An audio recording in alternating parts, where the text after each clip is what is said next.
একটি গরু একদিন ঘাস খেতে খেতে জঙ্গলের গভীরে চলে গেল।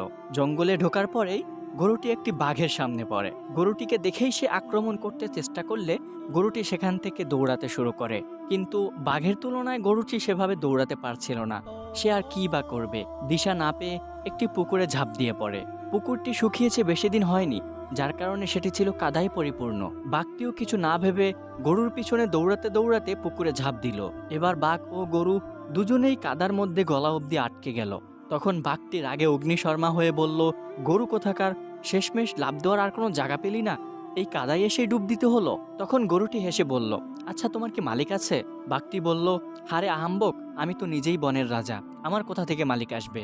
গরুটি বলল, এটাই তোমার দুর্বলতা, আমার মালিক তো আমাকে না পেয়ে সন্ধ্যায় খুঁজতে বের হয়ে আমাকে নিয়ে যাবে আর তোমাকে পিটিয়ে মেরে ফেলবে। নিজের মালিক থাকলে তার উপর তাওয়াক্কুল করলে যতই বিপদ আপদ আসুক অবশেষে মুক্তি পাওয়া যায়।